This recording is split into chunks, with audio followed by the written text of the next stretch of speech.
Hello दोस्तों, स्वागत है आपका शशि गुरुकुल के ऑफिशियल यूट्यूब चैनल पर। मैं ज्योति सिंह। आज आपकी जो क्लास होने जा रही है वो हिंदी की होने जा रही है, ठीक है।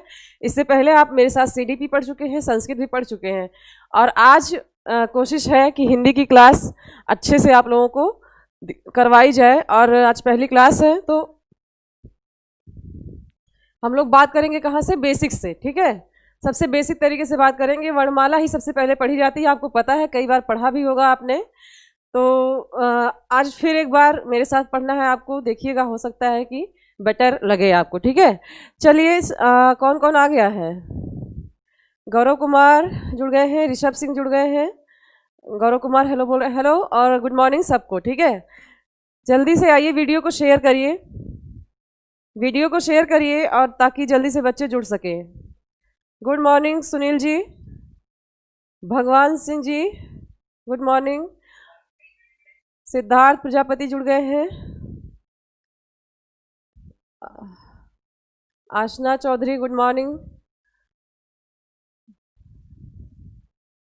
चलिए जल्दी जल्दी आइए भाई, क्लास स्टार्ट की जाए। रवि राठौर जुड़ गए हैं, सहदेव, आशना जी जुड़ गई हैं, बिल्कुल। अनुराग जी आ गए हैं, गुड मॉर्निंग अनुराग। गुड मॉर्निंग विनय। दीपक कश्यप, अच्छा, सन्यासी मेरा नाम, वाह, तो फिर दीपक क्यों लिखे हैं आगे, सन्यासी कश्यप लिखा करिए। सुनील कुमार, पंकज जायसवाल जुड़ गए हैं, सूरज कुमार यादव जी आ गए, मुकेश कुमार, विद्या विनय, शिव कुमार। चलिए, सबको प्रणाम और सबको गुड मॉर्निंग।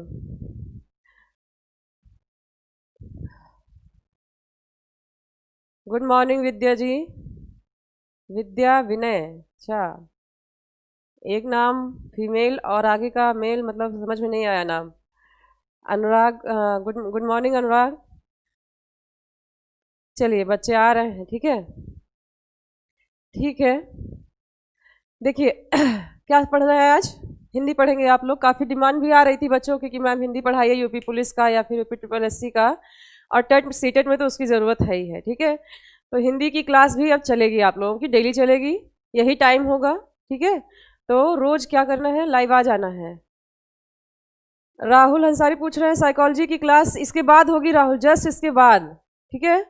थोड़े से टेक्निकल इश्यूज थे, इस वजह से क्लास हो नहीं पाई टाइम से, तो मैंने सोचा फिर पूरा ही शिफ्ट कर देते हैं, क्योंकि फिर नुकसान हो जाता है और अगली क्लासें भी डिस्टर्ब हो जाती हैं, ठीक है। बिल्कुल सूरज जी, स्टार्ट किया जाएगा, ठीक है। हाँ, हिंदी की टाइमिंग यही रहेगी, ओके। चलिए, हिंदी देखिए, कोई भी एग्ज़ाम हो, आपको पता है कि हिंदी का रोल बहुत ज़्यादा रहता है ना। चाहे एग्ज़ाम कोई भी हो, टेट हो, सीटेट हो, यूपी पुलिस हो, कुछ भी हो, हिंदी आनी ही आनी है। यूपी ट्रिपल एससी में तो हिंदी का बहुत ही अहम रोल है।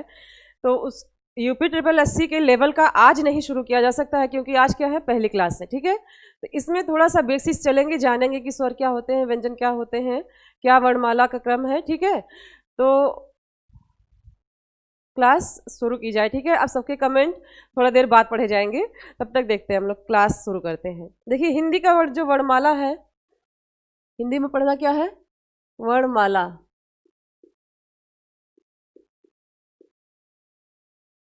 ठीक है। वर्णमाला में आप जानते हैं कि किसे किसे हम लोग पढ़ते हैं, किसे किसे पढ़ते हैं। स्वर पढ़ेंगे, व्यंजन पढ़ेंगे, उच्चारण स्थान पढ़ेंगे, है ना। और उसके बाद का जो आगे का क्रम होगा थोड़ा सा और अच्छा होगा। आज की जो क्लास है वो थोड़ा सा स्टार्टिंग लेवल की है, तो इसलिए अच्छा, देखिए, वर्णमाला में इकाइयाँ होती हैं, कुछ कुछ इकाई है ध्वनियों की, कुछ इकाई है, कुछ इकाई होती है वर्णों की, है ना। कुछ क्रम होता है। सब क्वेश्चन आता है कि सबसे छोटी इकाई कौन सी है, लिखित छोटी इकाई कौन सी है, या फिर सबसे बड़ी इकाई कौन सी है, ठीक है। तो देखिए, अगर इसका एक क्रम देखें हम लोग, तो सबसे पहले सबसे छोटी इकाई कौन सी होती है, ध्वनि, ठीक है। फिर इसके बाद आता है क्या, वर्ण। फिर इसके बाद क्या आता है, अक्षर।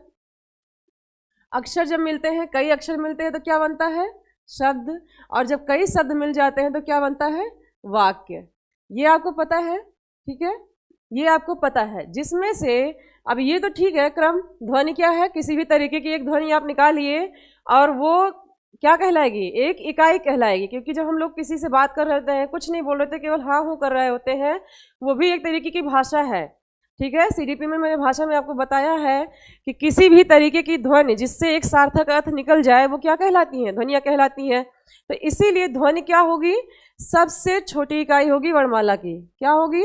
सबसे छोटी इकाई, सबसे छोटी इकाई। अच्छा, अब इसके बाद एक प्रश्न बनता है कि लिखित सबसे छोटी इकाई कौन सी होगी? तो लिखित सबसे छोटी इकाई कौन सी होगी? क्योंकि वर्ण लिखे जा सकते हैं, ध्वनियाँ तो सारी की सारी नहीं लिखी जा सकती है ना। तो वर्ण जो होता है यह क्या होगा? लिखित सबसे छोटी इकाई होगी। लिखित सबसे छोटी इकाई, ठीक है, छोटी इकाई।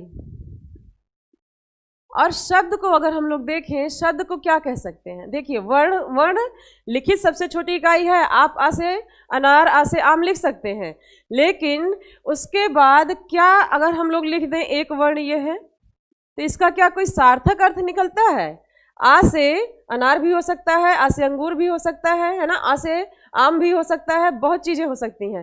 तो इसीलिए यह क्या है? लिखित सबसे छोटी इकाई है।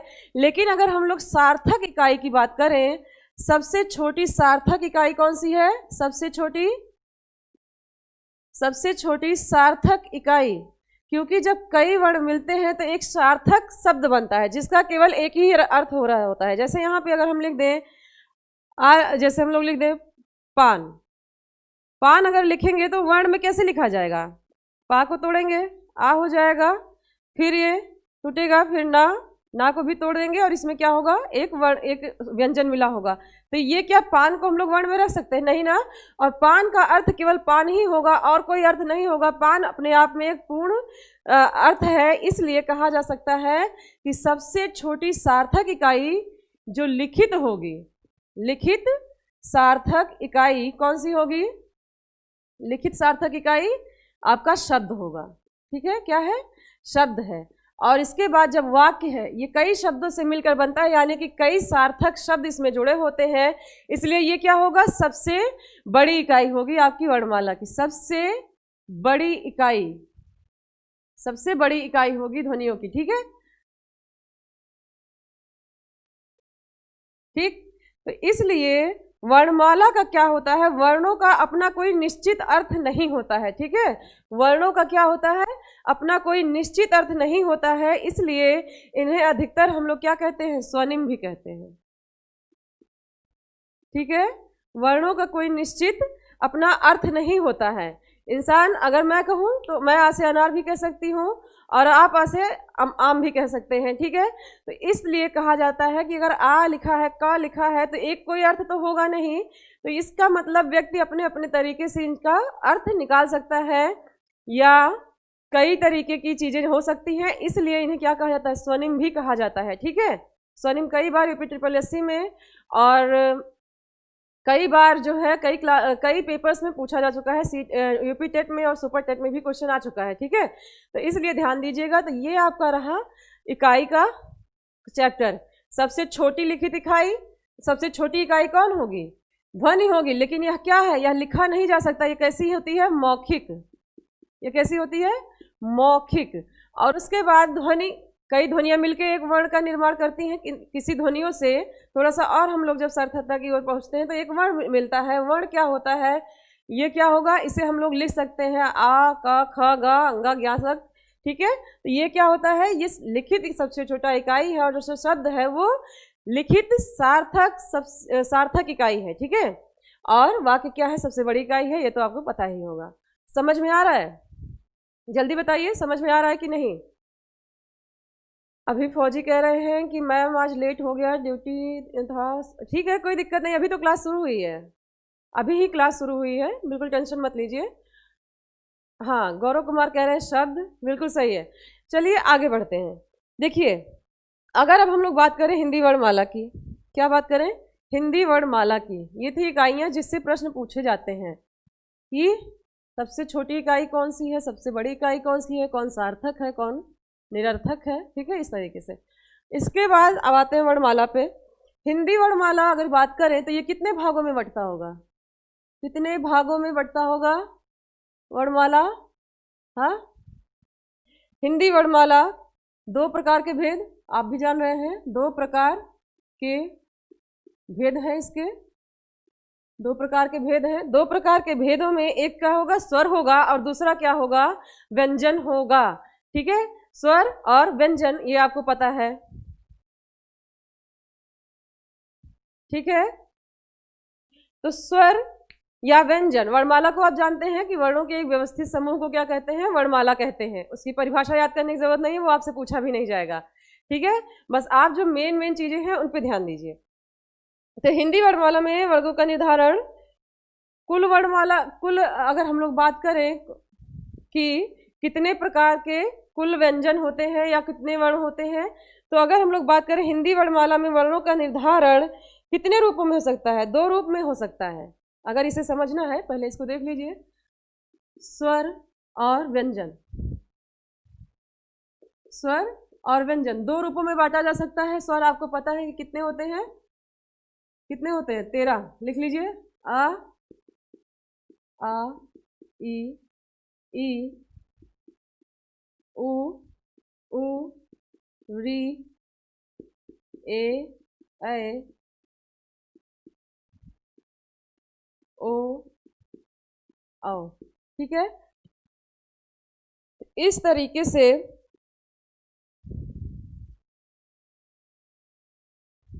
ठीक है, और उसके बाद आपके क्या है? कुछ व्यंजन भी है। ठीक, तो इसे इस तरीके से नहीं समझ पाएंगे आप लोग, थोड़ा सा और बेसिक से समझाती हूँ। देखिए, अगर स्वर और व्यंजन दो होते हैं, स्वर है और व्यंजन है, तो स्वर और व्यंजन हिंदी में जब प्रश्न पूछता है तो इस तरीके से पूछता है कि एक, अगर हिंदी व्याकरण की बात करें तो कितना होता है, और हिंदी की बात करें तो कितने वर्ण होते हैं। ठीक है, तो इसलिए इन्हें क्या दो रूपों में बांटा गया है। दो रूपों में बांट सकते हैं। कैसे कैसे? लिखित रूप में, लिखित रूप में, और उसके बाद मौखिक रूप में। इसके मौखिक रूप में, क्योंकि बोलने के लिए कुछ ऐसे वर्ण हैं जिन्हें वर्णमाला में लिखा तो नहीं जाता है लेकिन बोलने में वो प्रयोग आते हैं। तो इसीलिए चाहे आप लिखित रूप का अगर पूछ रहा है क्वेश्चन, तो आपको क्या करना होगा कि लिखित रूप में याद रखना है कि कितने होते हैं और मौखिक रूप में कितने होते हैं। ठीक है, ठीक, तो लिखित रूप में क्या होगा आपका? 52 होगा। वर्णों की संख्या क्या होगी? लिखित रूप में 52 होती है। 52 होती है। कौन कौन से? लिखित रूप में वर्णमाला 52 होती है। कौन कौन से? और मौखिक रूप में अगर हम लोग देखें तो मौखिक रूप में क्या होगा? 44 कहा जाता है। अब देखते हैं कैसे कहा जाता है। ठीक है, देखिए, लिखित रूप में कितने हैं? 52 हैं, जिसमें से क्या है आपका 11 स्वर है। 11 स्वर है। ठीक है, आपके 33 व्यंजन है। 33 व्यंजन है। क्या है? 11 स्वर है और 33 व्यंजन है। 4 संयुक्त व्यंजन होते हैं। 4 क्या है? संयुक्त व्यंजन है। 4 संयुक्त व्यंजन, और उसके बाद आपके 2 आयोगवाह उत्क्षिप्त व्यंजन होते हैं। उत्क्षिप्त, ठीक है, उत्क्षिप्त व्यंजन होते हैं। और आयोगवाह, आयोगवाह किसे कहते हैं आपको पता है? आयोगवाह कौन कौन से होंगे? आयोगवाह होंगे अंग और आहा। ठीक है, तो 11 स्वर, 33 व्यंजन, 4 संयुक्त व्यंजन और 2 उत्क्षिप्त व्यंजन, और आपके 2 क्या होंगे? आयोगवाह होंगे। ठीक है, तो 11 स्वर में आपको पता है ना? आ ई उ री ए ओ औ। 1 2 3 4 5 6 7 8 9 10 11। ठीक है, ये क्या है? ये आपके 11 स्वर हैं। ठीक है, क्या है? 11 स्वर है। इन्हें हम लोग कभी भी इसमें अंग और आहा को स्वर नहीं समझा जाता है। वो क्या होते हैं? आयोगवाह होते हैं। अंग और आहा कितने हैं हिंदी वर्णमाला में? 2 है। कौन कौन से? अंग और आहा, ठीक है, क्योंकि इसमें व्यंजन और स्वर दोनों का मिला हुआ रूप है। ये ना तो व्यंजन में रखते बनते हैं और ना ही स्वर में रखते बनते हैं, इसीलिए क्या कहलाते हैं, अयोगवाह कहलाते हैं। ठीक है, चलिए 33 व्यंजन है, आपको पता है क्या है, 33 व्यंजन है। 33 वर्गों में कौन कौन से व्यंजन आएंगे बताइए, 33 में कौन कौन से व्यंजन होंगे? आपका 25 जो स्पर्शी व्यंजन है वो तो है ही है, 25 स्पर्शी व्यंजन, ठीक है, 25 स्पर्शी व्यंजन यानी जो वर्गीय व्यंजन है, पांचों वर्ग जो है, तो 5वां में 25 वर्गीय व्यंजन, तो 25 आपके वर्गीय व्यंजन हो जाएंगे। और फिर उसके बाद 4 क्या होंगे, ऊष्म व्यंजन, 4 क्या होंगे, ऊष्म व्यंजन होंगे। और उसके बाद का से लेकर के माँ तक आपका ये हो गया, और 4 ऊष्म व्यंजन हो गए, तो 25 4 29 हो गया। और 4 आपके संयुक्त व्यंजन होते हैं, ठीक है, 4 आपके क्या होते हैं, संयुक्त व्यंजन होते हैं। कौन कौन से संयुक्त व्यंजन? छात्र, ज्ञा और श्रा, छात्र, ज्ञा और श्रा, श्रा, छत्र, ज्ञा और श्रा, ठीक है। तो ये आपका 4 संयुक्त व्यंजन हो जाएगा, जिससे उत्क्षिप्त व्यंजन, आपको पता है कि ये क्या होते हैं उत्क्षिप्त व्यंजन? उत्क्षिप्त व्यंजन बताइए कौन कौन से होते हैं? उत्क्षिप्त व्यंजन होता है आपका जो हम लोग टाठा डाढ़ा पढ़ते हैं, जब इनमें यही बिंदी लगा दी जाती है ढा के नीचे और फिर या फिर ढा के नीचे, तो ये क्या बन जाते हैं, उत्क्षिप्त व्यंजन बन जाते हैं। इन्हें कहते हैं, एक और नाम है इनका क्या, ताड़न जात, ताड़न जात होता है नाम। और उसके बाद विकसित व्यंजन कहते हैं, यानी कि इनका सब थोड़ा और विकास हुआ और बिंदी लगा के प्रयोग किया जाने लगा, इसलिए इन्हें विकसित व्यंजन भी कहते हैं। और दूसरा जो इनका नाम है वो क्या है, द्विगुणित व्यंजन, द्विगुणित व्यंजन। तो द्विगुण व्यंजन पूछे, उत्क्षिप्त व्यंजन पूछे, ताड़न जात लिख दे, विकसित लिख दे, कुछ भी लिख देगा तो अढ़ा और अढ़ा पे क्या करेंगे, टिक करेंगे, ठीक है। और उसके बाद अंग और आहा आपके क्या होते हैं, क्या होते हैं आपके, अयोगवाह होते हैं। तो इस तरह से देखिएगा 52 वर्ण बन गए हैं, ठीक है, क्या बन गया है आपका, 52 वर्ण बन गया है। तो 52 वर्ण मिलकर के क्या बनाते हैं, लिखित रूप में आपकी वर्णमाला का निर्माण करते हैं। लिखित वर्णमाला में कितने हैं, 52 वर्ण हैं। और उसके बाद जब आप मौखिक रूप में जाते हैं, मौखिक रूप में चलते हैं, तो यहाँ पे आपको क्या मिलता है, 11 स्वर और 33 व्यंजन केवल, ठीक है। यानी कि जब मौखिक रूप में हम लोग व्यंजन का प्रयोग करते हैं तो कभी भी हम लोग ज़्यादातर यही आपके 33 स्वर आ जाते हैं और बाकी के 11 स्वर आ जाते हैं और 33 व्यंजन आ जाते हैं, ठीक है। तो 11 स्वर में आपको पता ही है, व्यंजनों में क्या किया जाता है मौखिक रूप में, उत्क्षिप्त व्यंजन को और अयोगवाह को और संयुक्त व्यंजनों को नहीं रखा जाता है, ठीक है। तो इस तरीके से आपके मौखिक रूप में कितने व्यंजन हो गए, 44। समझ में आ गया ना, समझ में आया? तो क्वेश्चन पे जब भी वर्णमाला से क्वेश्चन बने तो ध्यान दीजिएगा, क्या उसमें लिखित या मौखिक रूप करके तो नहीं पूछ रहा है। अगर लिखित पूछेगा तो कितने हो जाएंगे, 52, और अगर मौखिक पूछेगा तो कितने हो जाएंगे, 44, ठीक है। स्वर वही रहेंगे, व्यंजनों को खाली अलग कर दिया गया है थोड़ा सा, उन्हें प्रयोग ज्यादा नहीं होता है इसलिए, ठीक है। चलिए ये रही आपकी वर्णमाला, ठीक है। अब हम लोग बात करते हैं अलग अलग स्वर और व्यंजन पे, स्वर और व्यंजन पे बात करते हैं, ठीक है।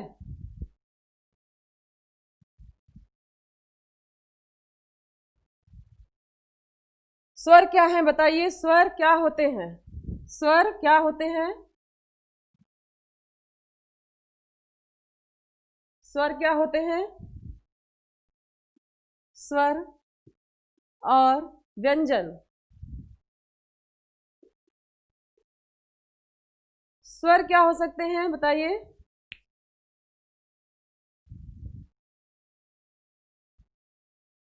स्वर वह होते हैं जिनका उच्चारण क्या होता है, स्वतंत्र रूप से होता है, वो एकल होते हैं, उनका जो उच्चारण होता है वो स्वतंत्र रूप से होता है, ठीक है। सुमन जी, हाँ, जो 33 वर्णों की बात की गई थी, 33 वर्ण जो कहे गए आपको कि 33 व्यंजन होते हैं, ठीक है। तो आप देखिए 25 आपके क्या है, स्पर्शी व्यंजन है, ठीक है, 4 आपके ऊष्म व्यंजन और 4 आपके अंतस्थ व्यंजन। अंतस्थ व्यंजन स्किप कर गया होगा, बोला नहीं मैंने। तो ये क्या हो जाएंगे, 25 4 29 4 33 टोटल व्यंजन। अंतस्थ आप जानते हैं, या र लावा, या र ला, और वा को क्या कहते हैं, ये अर्ध स्वर भी कहलाते हैं और आपका अंतस्थ व्यंजन भी कहलाते हैं। ठीक है, 25 स्पर्शी में आप जानते हैं का से लेकर मा तक। 4 ऊष्म में आप जानते हैं श, स, स और हा। ठीक, तो ये आपके टोटल कितने हैं, 33 व्यंजन हैं। ठीक है, क्लियर क्लियर। ठीक है, हाँ, कृति बता रही है कि जो स्वतंत्र रूप से बोले जा सकते हैं, बिल्कुल सही है।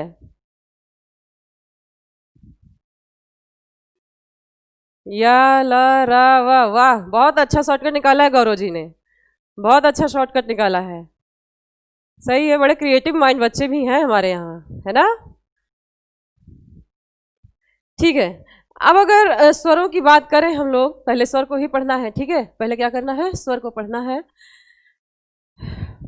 भटका देते हैं आप लोग टॉपिक से, स्वर को पढ़ेंगे। स्वर कितने बताए मैंने, 11 स्वर। कौन कौन से 11 स्वर थे? 11 स्वरों में कितने प्रकार के स्वर आएंगे? 11 प्रकार के स्वर हैं। ठीक है, इसको कितने भागों में बांटा जा सकता है? कितने भागों में बांटा जा सकता है? हिंदी में स्वरों का भेद कितने भागों में?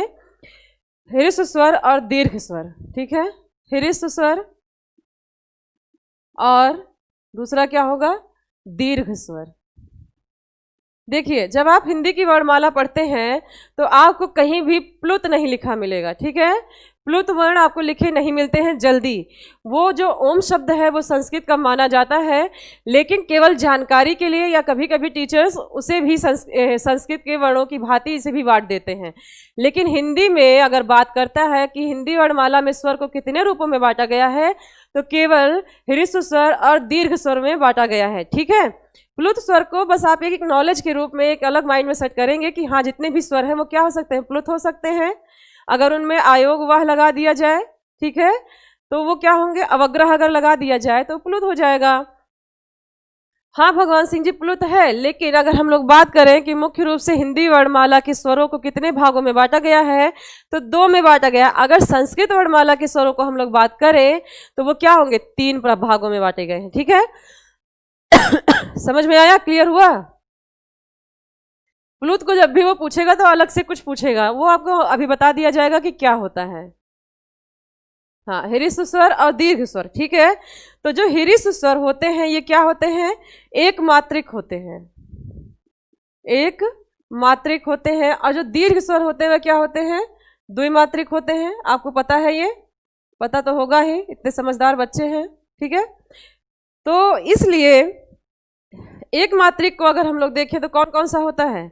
एक मात्रिक में आपका आ, ई, उ और री आ जाएगा।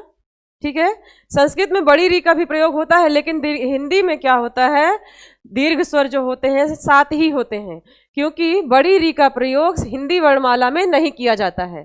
ठीक है, सुमन 8 जो होते हैं वो संस्कृत में होते हैं। हिंदी वर्णमाला में अगर दीर्घ स्वरों की बात करेंगे तो 7 ही होंगे। देख लीजिए कौन कौन से, बड़ा, बड़ी और बड़ा ऊ।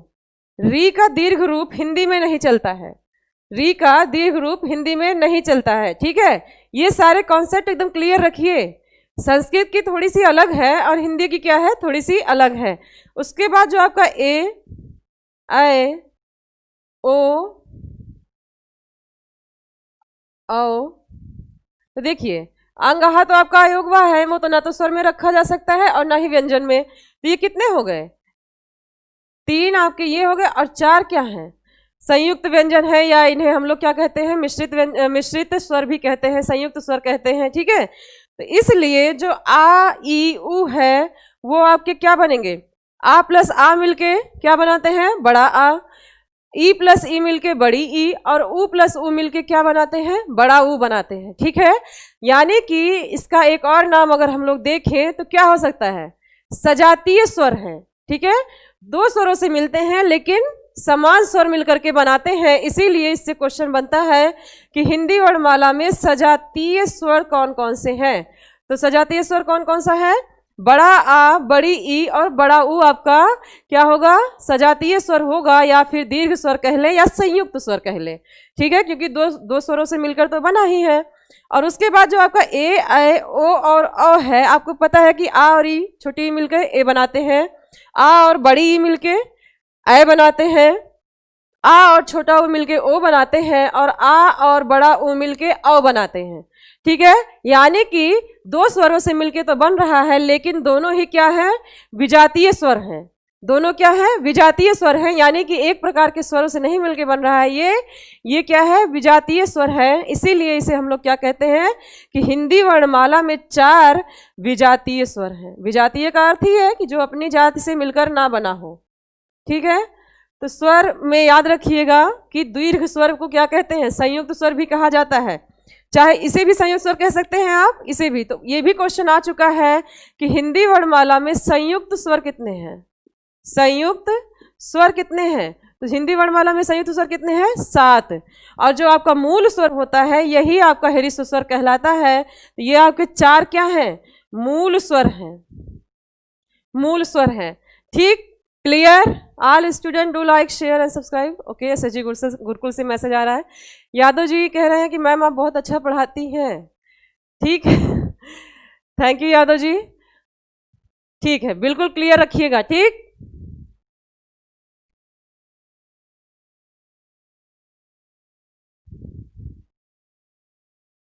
तो 7 आपके हो गए दीर्घ स्वर, जिनमें से 3 सजातीय और 4 विजातीय स्वरों से मिलकर बनते हैं, और आपके 4 ये क्या हो गए? मूल स्वर, या फिर एक मात्रिक स्वर, या फिर हिरिस्व स्वर। तो स्वर आपको क्लियर हुआ। ए, ऐ, ओ, औ को मैंने बताया है कि क्या कहते हैं? संध्य अक्षर भी कहा जाता है। क्या कहा जाता है? संध्य अक्षर भी कहा जाता है, ठीक है।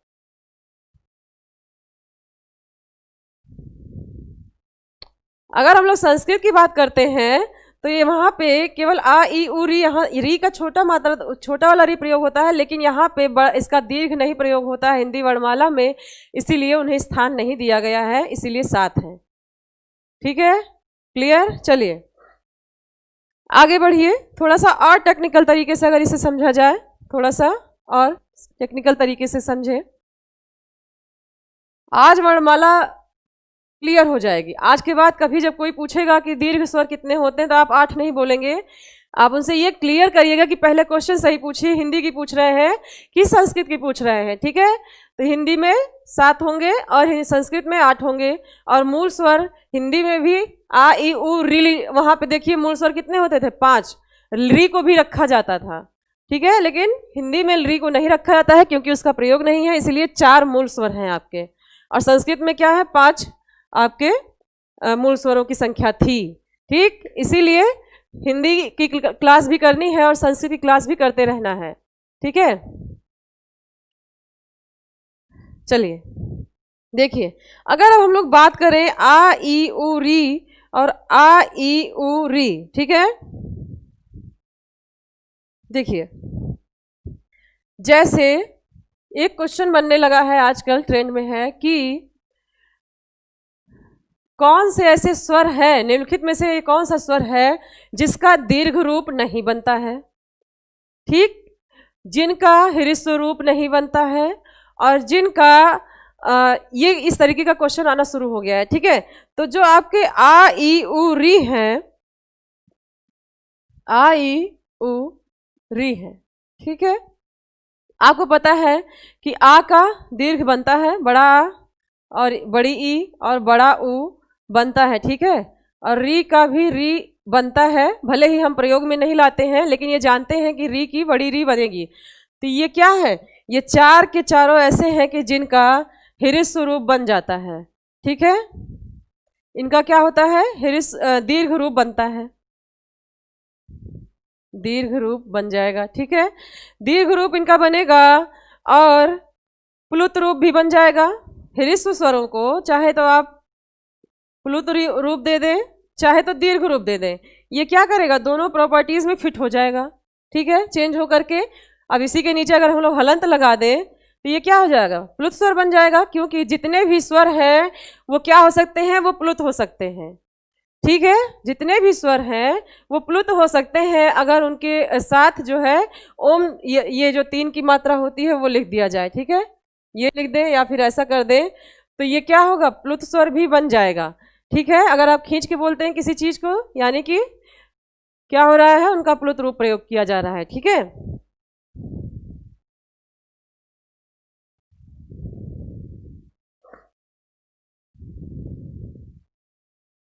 देखिए अब पूछता है, ठीक है, आ ई उ री जो है इनका क्या होगा, ये जो मूल स्वर है इनका मूल स्वरों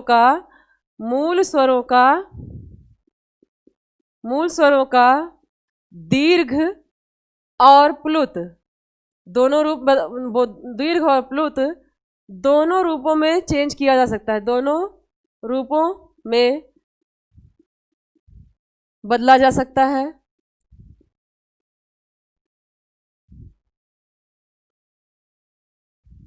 कहीं भी कंफ्यूजन होगी तो तुरंत बताइएगा। ठीक है,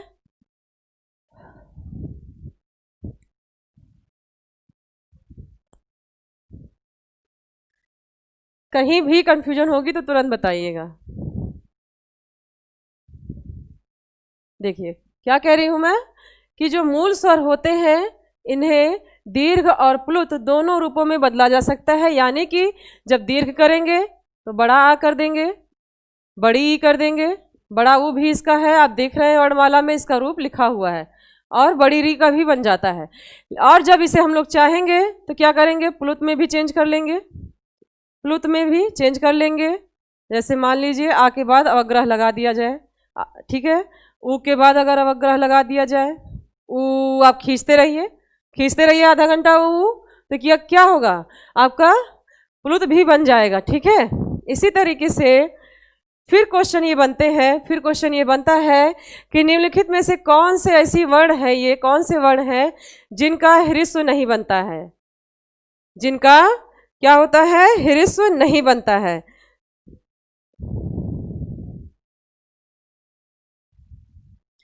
तो देखिए ए आई ओ और औ को थोड़ा ध्यान से देखिए, ए आई ओ और औ को ध्यान से देखना है। अब ये नहीं पूछ ले कि ह्रस्व जिनका नहीं बनता वो कौन से वर्ण है, तो आप क्या करेंगे, ए पे टिक कर देंगे।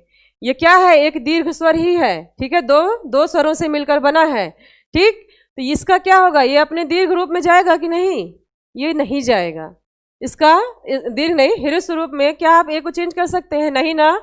तो ये जो वर्ण है ए आई ओ औ जो है इनका ह्रस्व रूप नहीं होता है, ह्रस्व रूप नहीं होगा। ठीक है, नहीं होगा, लेकिन इनका क्या होता है, प्लुत वर्ण प्लुत हो जाएगा, क्योंकि ए के बाद आप ऐसे ऐसे ऐसे ऐसे लगाते चले जाएं, ओ के बाद आप ये वाला लगा दें निशान, हिंदी का 3 वाला, तो ये क्या होता है, ओम बन जाता है। जितना लंबा हमारी सांस होती है उतनी लंबे हम लोग खींच लेते हैं। तो इसी तरीके से औ के बाद भी किया जा सकता है, औ के बाद भी किया जा सकता है, कितना भी खींचते रहो, जब तक सांस है तब तक खींचो बैठ के। ठीक है, तो ये क्या होगा, प्लुत तो बनेगा लेकिन ए आई ओ औ का ह्रस्व रूप नहीं बनता है।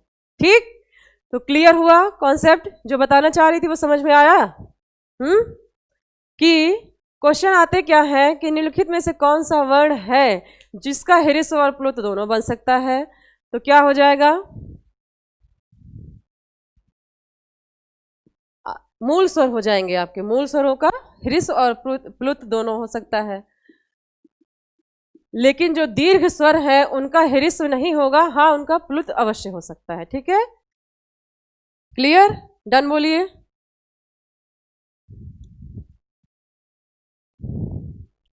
देखिए अब इसे आपको कुछ आधारों पे स्वर और व्यंजनों को पूछा जाता है, कुछ आधार हैं जो स्वर और व्यंजन के पूछे जाते हैं कि स्वरों के उच्चारण को निम्नलिखित में से कौन कौन से आधारों पर बांटा जा सकता है।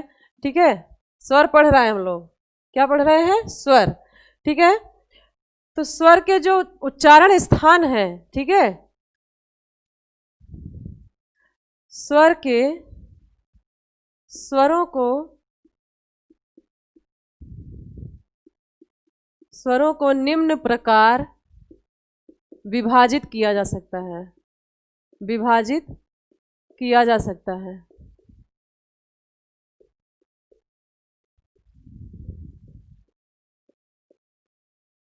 निम्न प्रकार से विभाजित किया जाता है। कौन कौन से प्रकार से स्वर को विभाजित कर सकते हैं, किन किन आधारों पर बांटा गया है, किन किन आधारों पर बांटा गया है, स्वर के उच्चारण को निम्नलिखित में से किन किन आधारों पर बांटा गया है। तो आपको पता है कि जिह्वा के प्रयोग के आधार पर, जिह्वा के प्रयोग के आधार पर, नासिका के प्रयोग के आधार पर स्वर कौन कौन से हैं, ठीक है। इसी तरीके से आपसे एक दो क्वेश्चन आते हैं ये भी, ठीक है। तो जिह्वा के प्रयोग के आधार पर देखिए, पहला प्रकार जिह्वा के प्रयोग के आधार पर,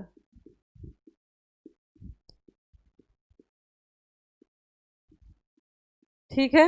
दूसरा होगा नासिका के प्रयोग के आधार पर, नासिका के प्रयोग के आधार पर, ठीक है। तो जिह्वा के प्रयोग के आधार पर स्वरों को कितने प्रकार से बांटा गया है, यही आता है। जिह्वा प्रयोग के आधार पर स्वरों को कैसे बांटा गया है, 3 प्रकार से।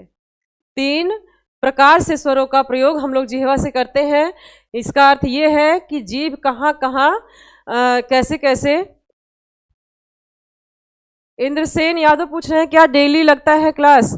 आज पहली क्लास है, आज से डेली रहेगी, ठीक है। हाँ, सुमन एकदम सही बता रही है। अग्र, मध्य और पश्च बिल्कुल सही है। 3 आधारों पे बांटा गया है। कौन कौन सा? अग्र स्वर, मध्य स्वर और कौन से? पश्च स्वर, पश्च स्वर, ठीक है। अग्र स्वर कौन कौन से होते हैं बताइए जरा, अग्र स्वर कौन कौन से होते हैं? अग्र स्वर कौन कौन से होंगे? जैसे देखिए, एक ट्रिक है इसकी, एक ट्रिक है, क्या लगा सकते हैं हम लोग? TRICK, यही मत लगा देना, ठीक। एक ट्रिक है इसकी। जैसे देखिए लिखा हो प्रिय बैठी आगे, क्या है? प्रिय बैठी आगे, अग्र स्वर की बात हो रही है। प्रिय बैठी आगे, क्योंकि प्रिय बैठी आगे देखिए इसमें कौन कौन सी मात्राएं आ गई हैं? ई, क्या दिख रहा है आप लोगों को? ई आया, ठीक है, ए आया, ए आया और बड़ी ई आई। कौन आई? बड़ी ई। तो छोटी ई, बड़ी ई और ए। जब आप इस लाइन को लिखेंगे प्रिय बैठी आगे, तो आपको छोटी ई मिलेगी, बड़ी ई मिलेगी, ए मिलेगा और ए मिलेगा। तो याद रखिएगा कि प्रिय बैठी आगे जो है वो कौन है? आगे है, और वो जिह्वा के आधार पर अग्रभाग से बोली जाती है, ठीक है। और उसके बाद मध्य स्वर कौन सा होगा? मध्य स्वर केवल और केवल जो आपका आ है, छोटा आ जो है वो आपका क्या है? मध्य स्वर है। और बाकी जितने बचे हैं, जितने भी बचे हैं, जितने भी बचे हैं वो क्या है? पश्च स्वर हैं। जितने भी बचे हैं वो क्या है? पश्च स्वर हैं। अब यहाँ पे मुझे बताने की जरूरत है क्या कि कितने बचे हैं? आपको पता है कि 4 यहाँ आ ही गया, ई, ए और बड़ी ई, और ये क्या है? आपका जो आ है, जो मूल स्वर है वो क्या है? मध्य में बोला जाता है, क्योंकि जब हम लोग आ बोलते हैं तो जीभ क्या होती है? बिल्कुल बीच में जाती है, आ, ठीक है। तो कहीं भी इधर उधर टच नहीं होती है, इसलिए क्या होता है? आ को क्या है? मूल, ये मध्य स्वर भी कहते हैं। और उसके बाद जितना बचा है 11 स्वर है, तो वो क्या है? जितने बचे हैं वो कौन कौन से होंगे? जैसे लाइए लिख ही देते हैं, कौन कौन से? बड़ा आ, बड़ा आ, छोटा ऊ और बड़ा ऊ, री,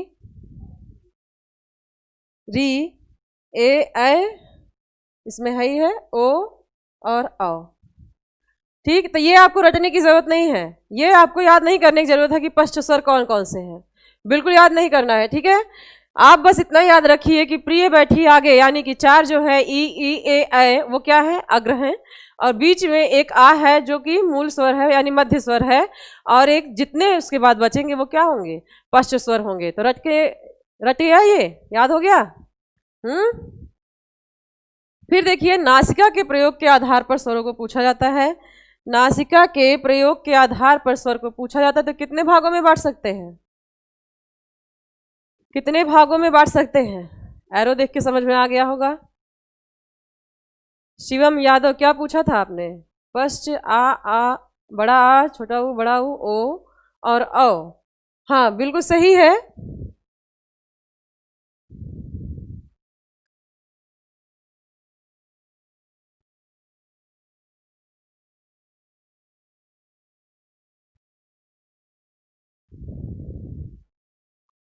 ठीक है, तो नासिका के प्रयोग के आधार पर क्या कहते हैं इसे? दो प्रकार से बांटेंगे, जिसमें नाक के साथ साथ मुंह की भी जरूरत पड़ती हो, और जिनको बोलने में केवल नाक का प्रयोग होता हो। जिनको बोलने में नाक और मुंह दोनों का प्रयोग किया जाता है उन्हें कौन से स्वर कहते हैं? कौन से स्वर कहते हैं? अनुनासिक। अनुनासिक, अनुनासिक। और जिनको बोलने में केवल मुख का प्रयोग होता हो, मुख का प्रयोग होते हैं, वो क्या कहलाते हैं? निरुनासिक, यानी कि नासिका से रहित। ठीक है, आपको पता है जब नी लग जाता है किसी चीज के आगे तो वो क्या होता है? नकारात्मकता को बता रही होती है। यानी निरुनासिक मतलब कि नाक का प्रयोग नहीं होता है, केवल मुख से बोले जाते हैं। और अनुनासिक का मतलब कि नाक और मुंह दोनों से बोले जाने वाले जो स्वर हैं वो क्या कहलाएंगे? अनुनासिक कहलाएंगे। ठीक है, जब किसी स्वर के ऊपर चांद बिंदी या बिंदी लगा जाता है तो वो कौन से कहलाते हैं? अनुनासिक का जो ये है निशान, ये होता है। ठीक है, ये जो आपका चांद बिंदी है और जो आपका बिंदी है केवल, वो क्या है? अनुनासिक हैं। और ये कौन कौन से होंगे? अनुनासिक स्वर आप बताइए कि कितने हो सकते हैं? अनुनासिक स्वर कौन कौन से हो सकते हैं? जल्दी से बताइए।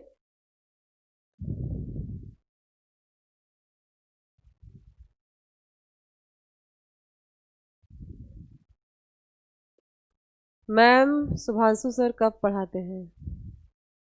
शुभांशु सर की क्लास शायद रात में लगती है। ठीक है,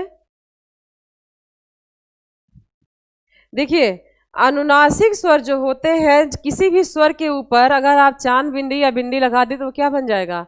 अनुनासिक बन जाएगा। ठीक है, किसी भी स्वर के ऊपर आप क्या करेंगे? चांद बिंदी और बिंदी लगा देंगे तो वो अनुनासिक हो जाएगा। यानी कि सभी स्वर जो है वो क्या होते हैं? अनुनासिक हो सकते हैं। सभी स्वर अनुनासिक हो सकते हैं, अनुनासिक हो सकते हैं, यदि उनमें चांद बिंदी या बिंदी को लगा दिया जाए।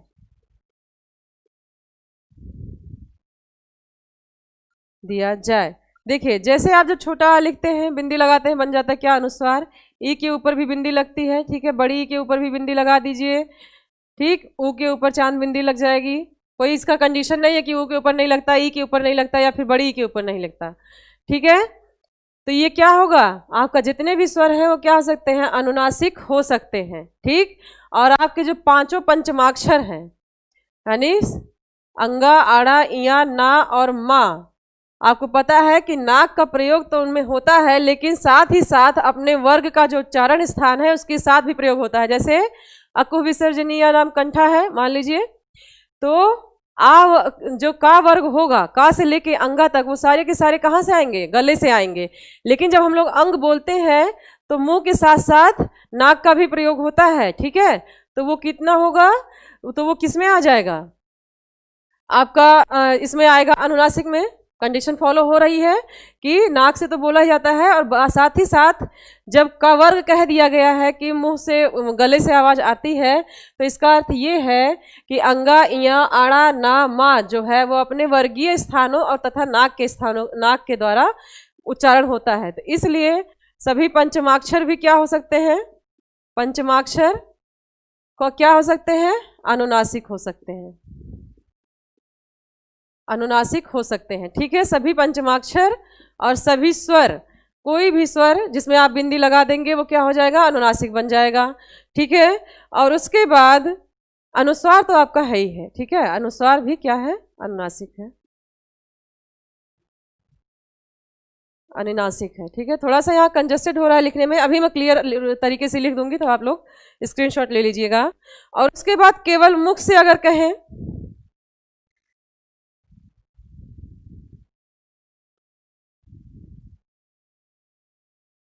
ठीक है, निरुनासिक की अगर बात करें तो जितने भी अनुनासिक वर्ण हैं, निरुनासिक या अनुनासिक में क्या डिफरेंस हो सकता है बताइए? डिफरेंस यही है ना कि जिन्हें बोलते समय हमें नाक का और मुंह का दोनों का प्रयोग करना पड़े वो क्या होंगे? अनुनासिक हो जाएंगे। और जिनको बोलने में केवल और केवल मुख का प्रयोग करना पड़े वो क्या हो जाएंगे? निरुनासिक। देखिए, अनुनासिक का जो निशान है वो किसी भी स्वर पे लगाया जा सकता है, और जब यही स्वर बिना इसके निशान के बोले जाते हैं तो क्या कहलाते हैं? कि ये क्या हो जाएंगे? निरुनासिक हो जाएंगे। मतलब उन्हीं स्वरों को अगर आप बिना बिंदी के बोले तो क्या कहलाएगा? वो निरुनासिक कहलाएगा। जैसे मान लीजिए आपसे एक प्रश्न पूछ लेता है एग्जाम में कि निम्नलिखित में से कौन सा निरुनासिक है? निरुनासिक कौन सा है? ठीक, देखिए आ लिखा रह सकता है वहां पे, अंग लिखा रह सकता है, ठीक है, ये वाला अंग लिखा रह सकता है, या फिर अंगा लिखा रह सकता है। ठीक है, 1, 2, 3 और 4, ये 4 ऑप्शन आपको दे दे और पूछे कि निरुनासिक कौन सा है, तो कौन सा होगा? आ होगा। देखिए आ ही आ ये दोनों भी लिखे हैं, लेकिन यहाँ बिंदी लगी है इसलिए अनुनासिक होगा, और यहाँ पे बिंदी या चांद बिंदी नहीं लगी है इसलिए क्या होगा? निरुनासिक होगा। और ये भी अनुनासिक होगा क्योंकि अंगा जो है अपने वर्ग के स्थान के साथ और नाक की सहायता के साथ बोला जाता है। क्लियर? क्लियर? आज बहुत आराम से पढ़ा रहे हैं कि आज के बाद क्या हो, वर्णमाला से बिल्कुल भी टेंशन खत्म हो जाए आपका। ठीक है, हाँ, आप बिल्कुल सही ऑप्शन होगा यहाँ पे। ठीक है, जैसे ही आप बिंदी का या इन सब का प्रयोग देखेंगे वो क्या हो जाएगा? अनुनासिक। और जो बिंदी रहित होगा वो क्या हो जाएंगे? निरुनासिक। और स्वयं विसर्ग, जो विसर्ग होता है वो कहाँ से आता है? गले से आता है। ठीक है, गले से आता है, ऊष्म व्यंजन हा, और गले की सहायता से बोला जाता है, इसीलिए विसर्ग क्या भी है? ये भी अनुनासिक में आएगा। तो अंग और चांद बिंदी का निशान निरुनासिक, और विसर्ग क्या होगा? सॉरी, अंग और चांद बिंदी का निशान क्या होगा? अनुनासिक होगा। और विसर्ग का चिन्ह जो है जब आप लोग आहा बोलते हैं वो क्या होगा? निरुनासिक होगा। ठीक है, तो क्लियर हुआ? जिह्वा और नाक के प्रयोग के आधार पर स्वर बताइए जल्दी से, क्लियर हुआ? हाँ,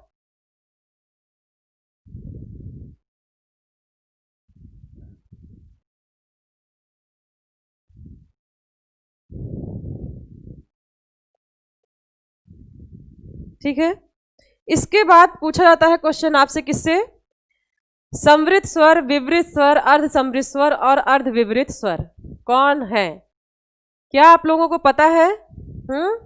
समवृत स्वर क्या होते हैं, अर्ध समवृत स्वर क्या होते हैं, विवृत स्वर क्या होते हैं, और अर्ध विवृत स्वर क्या होते हैं? आराम से पढ़िए, घबराइए मत। ठीक है, पहली क्लास है, आराम आराम से पढ़ा जाएगा। ठीक, पढ़े तो है ही है सब कुछ आप लोग, लेकिन जो कंफ्यूजन्स है आज क्लियर हो जानी चाहिए मेरे ख्याल से। जब क्वेश्चन करवाऊंगी इससे रिलेटेड तो और अच्छे से क्लियर होगा। हाँ, आहा जो है निरुनासिक होगा। ठीक है,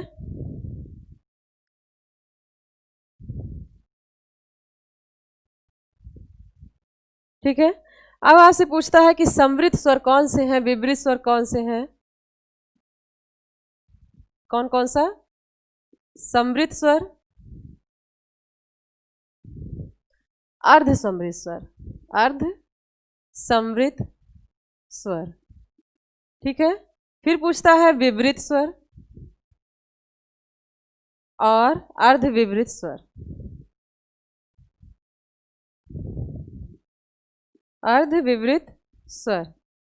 ठीक है, तो ये 4 आधारों पे स्वर पूछा जाता है आपसे कि कौन सा होगा मुंह के आधार पर। हाँ, सही कह रही है, सही कह रही है। ठीक है, मुंह के आधार पर कह सकते हैं, मुंह के आधार पर जो स्वर होते हैं वो कौन कौन से होते हैं?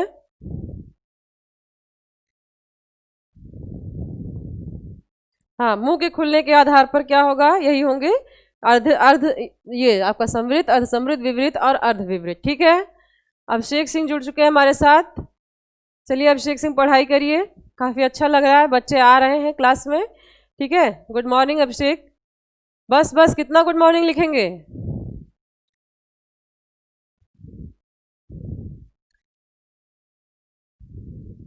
ठीक है, तो देखिए अर्ध समृद्ध स्वर वे होते हैं जिनके उच्चारण में अर्ध नहीं, सॉरी थोड़ा सा तो जल्दी के चक्कर में गड़बड़ हो जा रहा है। हिंदी जो है अगर तेजी तेजी से पढ़ना शुरू कर दिया जाए, बहुत तेज पढ़ा जाए तो गड़बड़ हो जाता है। ठीक है, देखिएगा सुनिएगा। समृद्ध स्वर वे होते हैं जिनके उच्चारण में मुंह क्या होता है, सबसे कम खुलता है। समृद्ध यानी कि सीमित समझ लीजिए उसको, एक अगर शब्द से नहीं समझ में आ रहा है तो सीमित समझ लीजिए। यानी कि समृद्ध स्वर को बोलने में क्या होगा, मुंह क्या होगा, सबसे कम खुलेगा। मुंह सबसे कम खुलेगा, सबसे कम खुलेगा। ठीक है, और अर्ध समृद्ध क्या होंगे? अर्ध समृद्ध का मतलब होगा कि समृद्ध से थोड़ा ज्यादा खुलेगा। ठीक है, अर्ध समृद्ध में क्या होगा कि समृद्ध से मुंह कितना खुलता है, मुंह समृद्ध से ज्यादा खुलता है, समृद्ध से ज्यादा खुलता है।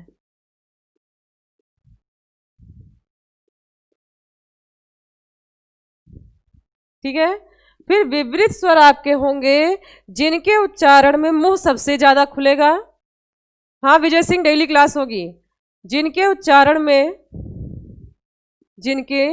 उच्चारण में जो हमारा मुख खुलता है वो सबसे ज्यादा खुलता है, मुख सबसे ज्यादा खुले। विमृत यानी कि विस्तृत, सबसे ज्यादा खुले। और इसी तरीके से जैसे यहाँ पे हुआ था कि कम था तो इससे ज्यादा था, और ये जब सबसे ज्यादा है तो अर्ध विपरीत का क्या मतलब होगा, ज्यादा का आधा। ठीक है, यानी कि विपरीत से मुख जो है थोड़ा कम खुलेगा, थोड़ा कम खुलेगा। जैसे अब कौन कौन से स्वर ऐसे हैं जो समृद्ध हो सकते हैं, कौन कौन से स्वर ऐसे हैं जो अर्ध समृद्ध हो सकते हैं, कौन कौन से ऐसे हैं जो सबसे ज्यादा मुंह खुलता होगा बोलने में, वो क्या होंगे, आपके विपरीत स्वर हो जाएंगे। और कौन से ऐसे स्वर होंगे जो अर्ध विपरीत होंगे। ठीक है, तो इन्हें भी रटना पड़ता है आप लोगों को। तो ध्यान दीजिएगा, जब हम लोग ई सबसे ज्यादा ई बोलते हैं, बड़ी ई को जब बोलते हैं तो क्या होता है, बड़ी ई बोलिए और ऊ बोलिए तो क्या होता है, मुंह लगभग बंद हो जाता है। हाँ पूरी व्याकरण पढ़ाई जाएगी देव सिंह जी, पूरी व्याकरण चलेगी मेरे साथ आपकी और डेली चलेगी। ठीक, टाइम पर आ जाइएगा।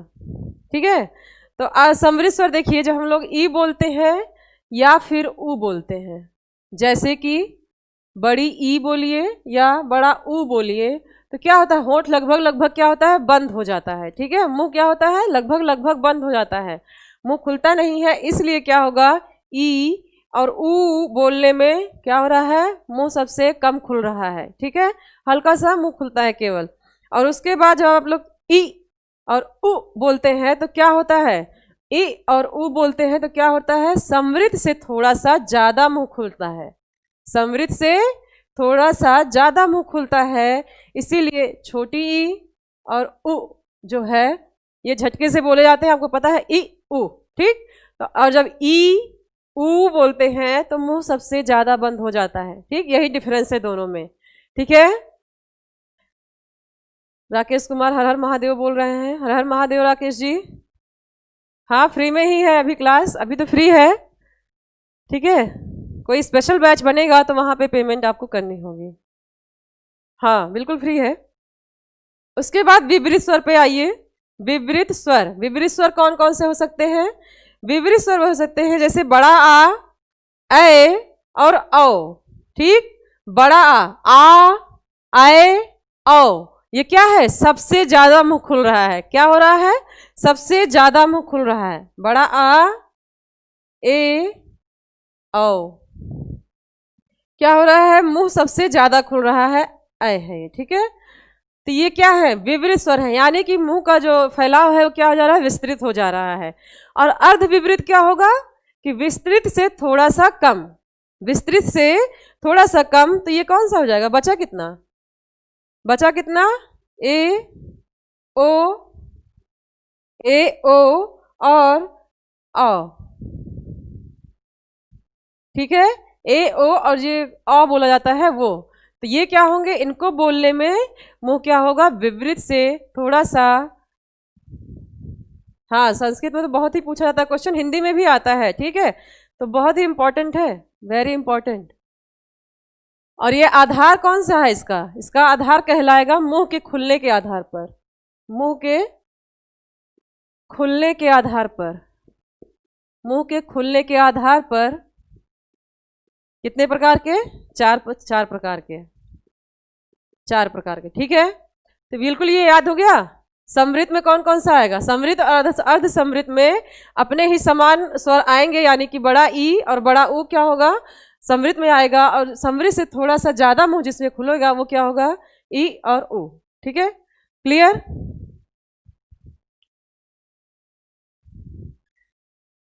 चलिए सही है, यहां से पढ़ लीजिए। इसीलिए तो हम लोग आते हैं क्लास लेने, कि जो बुक में नहीं मिलता है जल्दी अच्छे से नहीं मिलता, या फिर बहुत बड़ा विस्तृत तरीके से लिखा होता है, उसी को शॉर्ट करके क्या आते हैं, आपके दिमाग में सेट करने के लिए आते हैं हम लोग, ठीक है।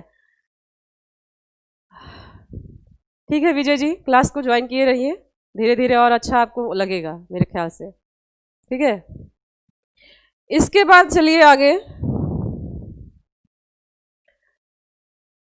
अब अगर स्वरों को बांटा जाता है तो क्या, ओंठ के गोल होने के आधार पर, ठीक है, ओंठ के गोल होने के आधार पर या ओंठ की बनावट के आधार पर, कि जब हम उन स्वरों को बोलते हैं तो हमारे ओंठ की बनावट क्या हो जाती है, ठीक है।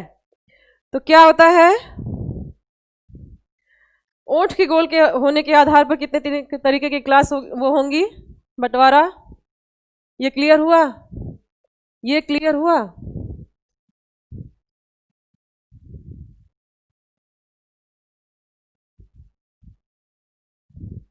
देखिए अगला जो आपका टाइप है, जो आधार है, तीन आधार आप पढ़ चुके हैं, तीन आधार पढ़ चुके हैं, ठीक है।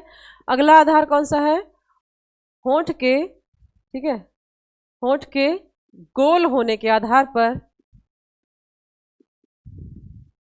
होने के आधार पर स्वरों को बांटा गया है। बहुत प्रश्न बनता है, कोई ऐसा एग्जाम ही नहीं है कि जहां से बिना इसके प्रश्न बन जाए, ठीक है। हर एक उस पेपर में स्वरों के आधारों से, विभाजित आधारों पे क्वेश्चन जरूर पूछा जाता है, जिसमें से समृत, विवृत और जिह्वा का क्वेश्चन सबसे ज्यादा आया है, क्योंकि होंठ के गोल होने के आधार पर जो विभाजन है वो थोड़ा सा आसान हो जाता है, ठीक है।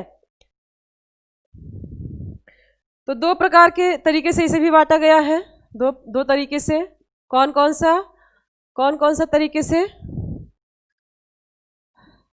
कि कौन से होठ वैसे स्वर हैं जिन्हें हम बोलते हैं तो हमारा ओठ क्या होता है, बिल्कुल गोल हो जाता है, वृत्ताकार, और कौन से ऐसे स्वर हैं जिन्हें बोलने में होठ गोल नहीं होता है, आवृत्ताकार, आवृत्ताकार, ठीक है। तो वृत्ताकार स्वर कौन कौन से होंगे, जल्दी बताइए।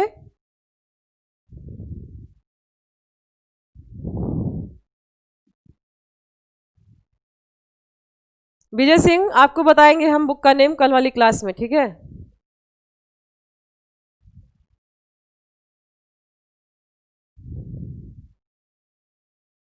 ठीक है, चलिए। तो होंठ के जिनको बताइए, कोई ऐसे स्वरों को आप लोग बताइए जिनको बोलने में होंठ क्या होता है, बिल्कुल गोल हो जाता है।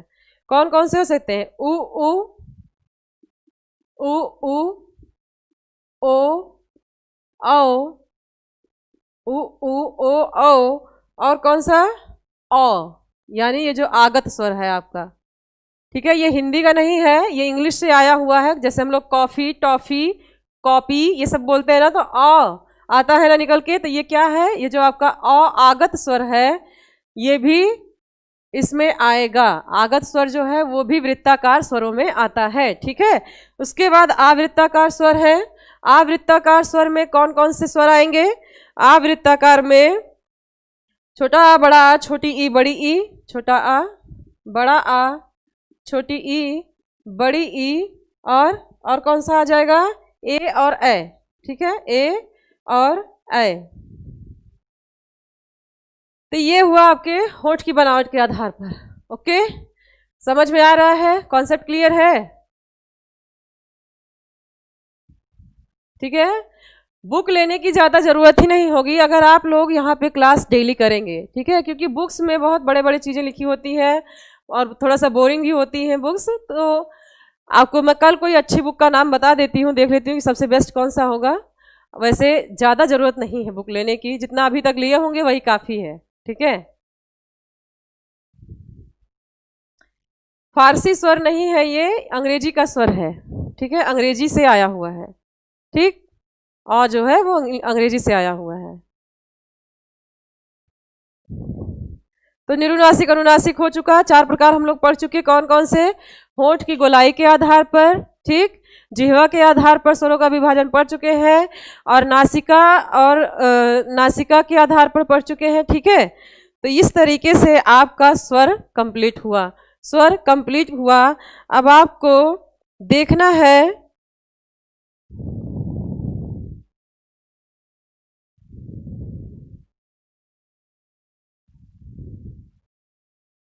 कुछ और की पॉइंट्स हैं जिन्हें देख लीजिए। ठीक है, ये विभाजन आपका कंप्लीट हुआ। कुछ और की पॉइंट्स हैं, कभी कभी क्वेश्चन आ जाता है इनसे, तो वो भी देख लीजिए थोड़ा सा। देखिए, स्वर जो होते हैं वो क्या होते हैं? सभी के सभी स्वर क्या आएंगे? सघोष और अघोष से भी क्वेश्चन आता है, आपको पता होगा। अब यहाँ पे बात कर रहे हैं स्वर की, तो स्वर को हम एक पॉइंट आपको बता दें कि सभी स्वर क्या होते हैं? सभी स्वर क्या होते हैं? सघोष होते हैं, सघोष होते हैं। जब हम लोग व्यंजन में सघोष अघोष पढ़ेंगे तब वहां मुझे ये बताने की जरूरत नहीं होनी चाहिए कि स्वर क्या होते हैं, किसमें आते हैं। ठीक, स्वर क्या होते हैं? वो सघोष ही होते हैं। ठीक है, क्योंकि इसके उच्चारण में किसी भी प्रकार का संघर्ष नहीं लगता है, इसलिए क्या कहलाते हैं? सघोष कहलाते हैं। ठीक है,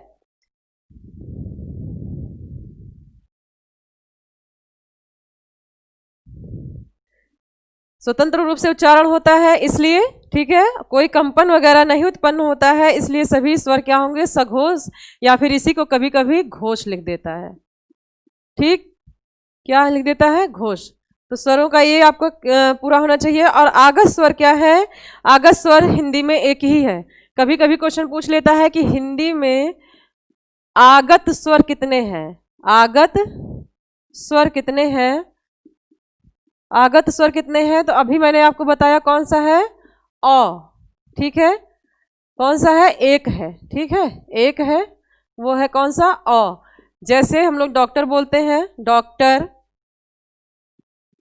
कॉपी, टॉफी, कॉफी, है ना? तो हर जगह अ ही है।